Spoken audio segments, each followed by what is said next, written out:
Assalamualaikum warahmatullahi wabarakatuh. Rekan-rekan mahasiswa yang saya hormati, kita bertemu lagi dalam mata kuliah hukum acara peradilan konstitusi. Pada pertemuan kali ini kita akan membahas tentang hukum acara pembubaran partai politik. Materi ini sangat penting karena pembubaran partai politik ini merupakan sebuah sesuatu yang memang diatur oleh undang-undang. Jadi partai politik itu sebagai salah satu pilar demokrasi itu bisa dibubarkan asal terpenuhi syarat-syarat tertentu. Dan mekanisme pembubarannya berdasarkan konstitusi dan juga berdasarkan undang-undang tentang Mahkamah Konstitusi. Ini diatur sedemikian rupa sehingga hanya ada satu lembaga peradilan yang diberi kewenangan untuk menangani permohonan pembubaran partai politik, yakni Mahkamah Konstitusi. Untuk membahas ini, saya akan memulai dengan sedikit pengantar tentang partai politik dan demokrasi. Jadi partai politik itu merupakan salah satu pilar dari demokrasi, karena dalam demokrasi itu asas yang dianut adalah pemerintahan oleh rakyat banyak, atau rakyat sebagai pemegang kedaulatan dalam menjalankan pemerintahan. Manifestasi dari kedaulatan rakyat itu diwujudkan melalui dua hal. Yang satu melalui partisipasi dalam penentuan kebijakan publik maupun penentuan jabatan-jabatan pimpinan politik kenegaraan, pimpinan-pimpinan pemerintahan. Partisipasi dalam menyampaikan gagasan, berorganisasi, dan lain sebagainya. Sarana untuk mewujudkan itu salah satunya adalah partai politik. Tentunya di luar partai politik ada juga sarana lain, yaitu organisasi kemasyarakatan. Tetapi antara partai politik dengan organisasi kemasyarakatan ini memiliki perbedaan. Jadi meskipun keduanya merupakan organisasi, partai politik dan organisasi kemasyarakatan, dua-duanya merupakan organisasi tempat berkumpulnya lebih dari dua orang yang memiliki visi dan memiliki tujuan yang sama. Tetapi dua jenis organ ini berbeda. Organisasi kemasyarakatan dan partai politik ini berbeda.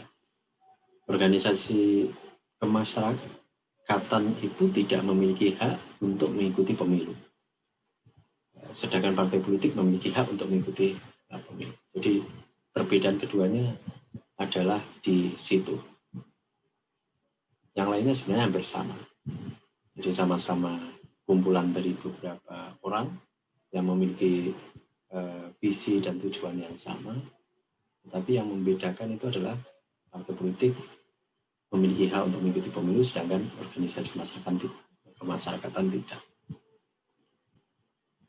Apa itu partai politik? Kalau kita rujuk dalam undang-undang tentang partai politik, itu partai politik itu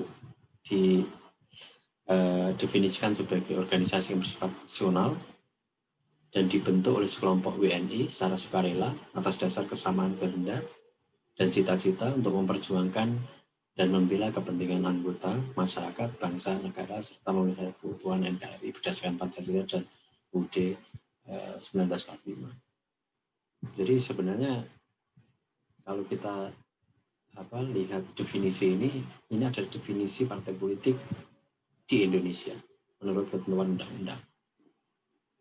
Jadi Kalau partai politik di Indonesia sesuai ketentuan undang-undang itu dia harus bersifat nasional, terus kemudian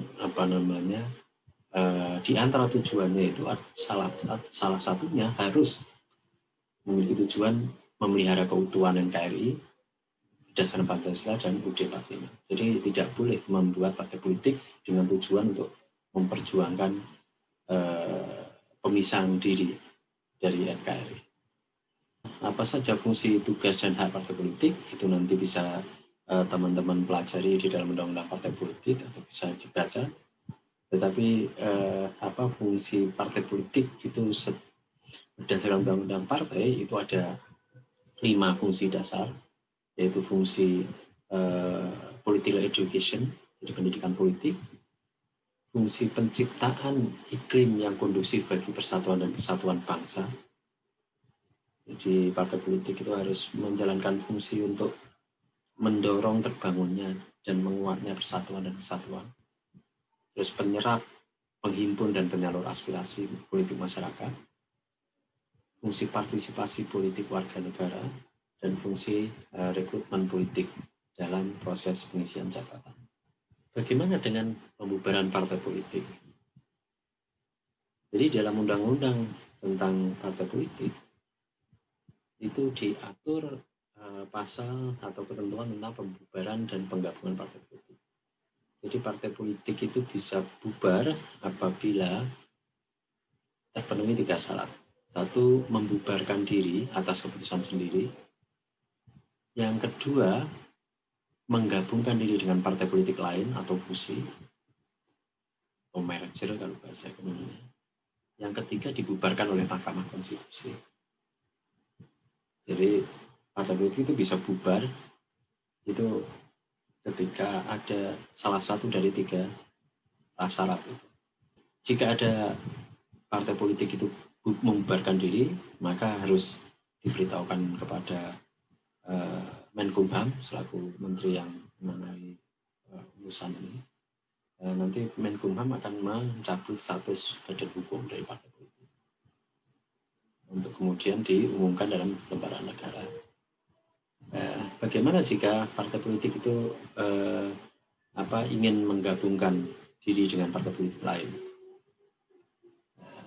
Penggabungan diri itu bisa dilakukan dengan berbagai cara. 1, beberapa partai menggabungkan diri membentuk partai baru, atau menggabungkan diri dengan menggunakan nama dan lambang serta tanda gambar salah satu partai politik.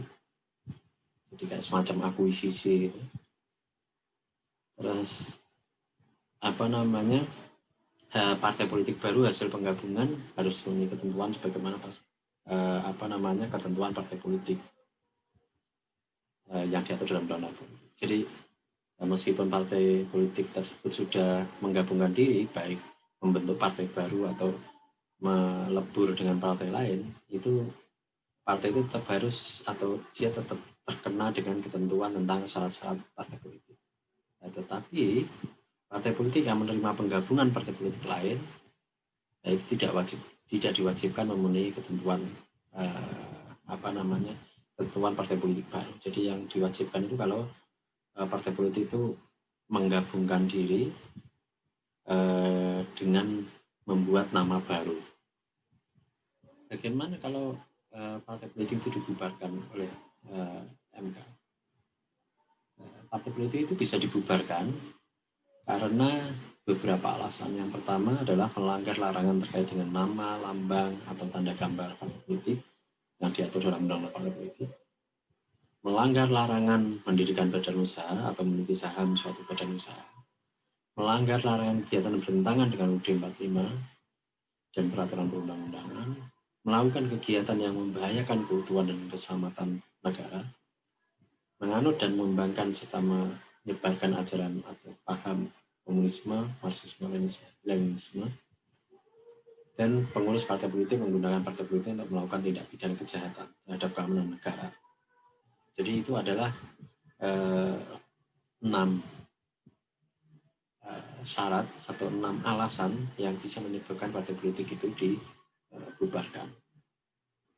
bagaimana tahapan-tahapan pembubaran partai politik. Jadi ketika partai politik itu dianggap melanggar 6 larangan itu tahapan pembubarannya itu terdiri dari beberapa cara. Jadi yang pertama bisa dengan pembekuan terlebih dahulu terhadap status dari partai politik itu. Jadi misalnya kalau dia melanggar larangan terkait dengan nama, lambang, dan tanda gambar, melanggar larangan mendirikan badan usaha, melanggar larangan kegiatan yang lain yang bertentangan dengan UUD 45 dan melakukan kegiatan yang membahayakan lingkungan dan keselamatan negara. Nah, itu bisa dibekukan lebih dahulu. Baru setelah dibuka nanti kemudian diinikan ke MK. Yang kedua, itu pembubaran parpol dilakukan tanpa pembekuan. Itu bagaimana bisa terjadi? Pembubaran tanpa melalui proses atau prosedur pembekuan itu bisa dilakukan ketika partai politik itu diduga dan dapat dibuktikan itu melanggar larangan berupa menganut dan mengembangkan serta menyebarkan ajaran atau paham komunisme dan atau pengurus partai politik menggunakan partai politik untuk melakukan tindak pidana kejahatan terhadap keamanan negara. Jadi kalau dua kondisi itu terjadi, maka partai politik bisa dibubarkan tanpa melalui pembekuan. Kenapa pembubaran parpol itu dilakukan?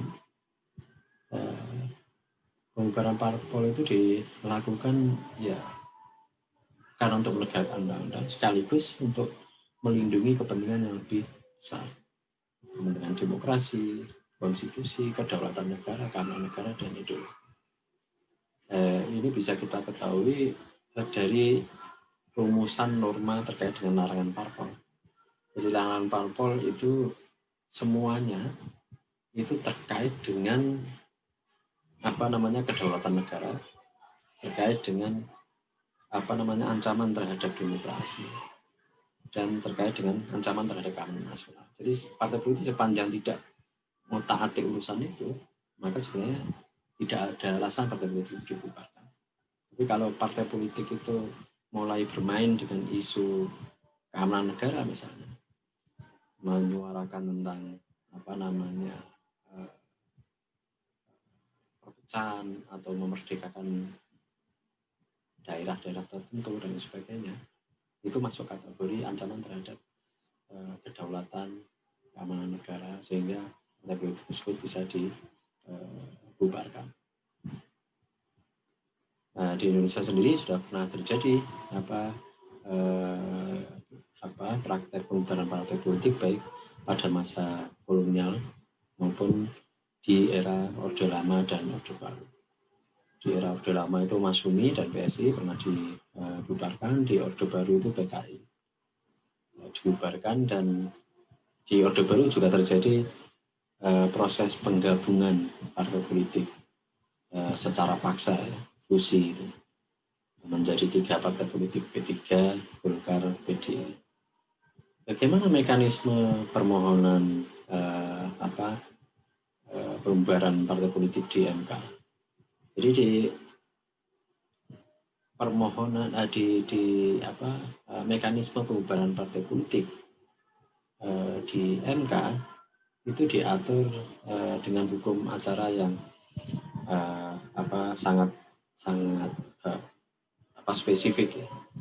Jadi pemohonnya itu yang memiliki legal standing menjadi pemohon itu hanya pemerintah. Jadi tidak ada pihak lain yang bisa.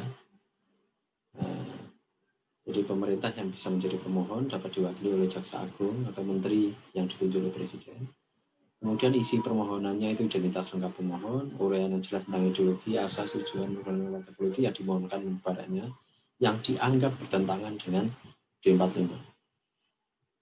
Kemudian alat bukti yang mendukung permohonan.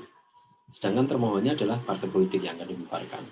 MK menyampaikan permohonan kepada termohon dalam jangka waktu 7 hari sejak registrasi permohonan. Jadi kalau permohonan tadi sudah diterima, dianggap lengkap dan diregister, maka MK kemudian mengirimkan salinan permohonan itu kepada termohon. Nah, jadi alasan pembubarannya berdasarkan Undang-Undang MK itu yang bisa dipakai untuk membubarkan partai politik adalah adanya pertentangan ideologi, asas, tujuan, program, dan kegiatan partai politik dengan UUD 45. Terkait dengan pembubaran parpol, itu proses persidangan itu harus selesai, harus diputus dalam waktu 60 hari kerja. Jadi waktunya sangat pendek, 60 hari kerja. Sudah harus putus. Tahapannya itu dimulai dari pemeriksaan administrasi oleh Panitra, pemeriksaan pendahuluan oleh Majelis Hakim Konstitusi, pemeriksaan persidangan, kemudian rapat permusyawaratan hakim, dan batas putusan. Pembuktiannya melalui dokumen dan fakta. Amar putusannya itu bisa mengabulkan permohonan pemohon atau menyatakan membubarkan dan membatalkan status badan hukum partai politik yang dimohonkan pembubaran. Terus memerintahkan kepada pemerintah untuk menghapuskan partai politik yang dibubarkan dari daftar pada pemerintah paling lambat 7 hari sejak putusan MK diterima. Terus mengumumkan putusan dalam berita negara. Nah, kalau permohonan itu dikabulkan dan sudah diputus seperti itu, maka akibat hukumnya itu berupa pelarangan hak hidup partai politik dan penggunaan simbol-simbol partai tersebut di seluruh Indonesia, pemberhentian seluruh anggota DPR dan DPRD yang berasal dari partai politik yang dibubarkan, pelarangan terhadap mantan pengurus partai politik yang dibubarkan untuk melakukan kegiatan politik, pengambil alian oleh negara atas kekayaan partai politik yang dibubarkan. Jadi ini kalau permohonan pembubaran partai politik tadi dikabulkan oleh MK dan putusan MK menyatakan permohonan itu bukti-buktinya kuat dan permohonan itu dikabulkan, maka akibat hukumnya ini sangat luas. Jadi tidak hanya partainya yang dibubarkan, tetapi seluruh anggota DPR dan DPRD dari partai politik yang dibubarkan tadi itu juga harus diberhentikan. Mantan pengurus partai politik yang dibubarkan itu juga dilarang melakukan kegiatan politik. Dan kekayaan partai diambil alih oleh negara. Jadi ini akibat hukumnya sangat luas sekali, tidak hanya terhadap institusi partai tapi juga ke pengurus, kader dan anggota-anggotanya. Jadi ini merupakan konsekuensi logis dan konsekuensi hukum terhadap putusan pembubaran partai politik oleh MK. Jadi ini merupakan salah satu akibat hukum putusan dari MK yang sangat dahsyat sekali. Jadi demikian yang bisa saya sampaikan terkait dengan materi hukum acara pembubaran partai politik dalam peradilan konstitusi. Jika ada kekurangan saya mohon maaf. Assalamualaikum warahmatullahi wabarakatuh.